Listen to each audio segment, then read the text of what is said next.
নমস্কার, আমি মোহনা। আমি আপনাদের রবীন্দ্রনাথ ঠাকুরের একটি কবিতা আপনাদের সামনে পাঠ করে শোনাচ্ছি। কবিতাটির নাম হচ্ছে কৃপণ। চলুন শুরু করা যাক। আমি ভিক্ষা করে ফিরতেছিলাম গ্রামের পথে পথে, তুমি তখন চলেছিলে তোমার স্বর্ণরথে। অপূর্ব এক স্বপ্ন সম লাগতেছিল চোখে মম। কি বিচিত্র শোভা তোমার, কি বিচিত্র সাজ। আমি মনে ভাবতেছিলেন এ কোন মহারাজ। আজ শুভক্ষণে রাত পোহালো, ভেবেছিলেন তবে আজ আমারে দ্বারে দ্বারে ফিরতে নাহি হবে।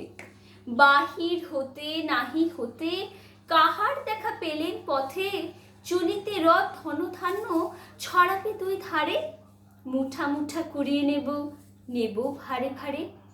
দেখি সহসা রথ থেমে গেল আমার কাছে এসে। আমার মুখ পানে চেয়ে নামলে তুমি হেসে। দেখি মুখের প্রসন্নতা জুড়িয়ে গেল সকল ব্যথা। হেন কালে কিসের লাগে তুমি অকস্মাৎ, আমায় কিছু দাও গো বলে বাড়িয়ে দিলে হাত। মরি একই কথা রাজাধিরাজ, আমায় দাও গো কিছু। শুনো ক্ষণ কালের তরে রইল মাথা নিচু। তোমার কি বা অভাব আছে ভিখারি ভিক্ষুকের কাছে? এ কেবল কৌতুকের বসে আমার প্রবঞ্চনা। ঝুলি হতে দিলেন তুলে একটি ছোট কণা। যবে ঘরে এসে পাত্রখানি উজাড় করে একি ভিক্ষা মাঝে একটি ছোট সোনার কণা দেখি। দিলেন যে রাজ ভিখারিরে, স্বর্ণ হয়ে এলো ফিরে।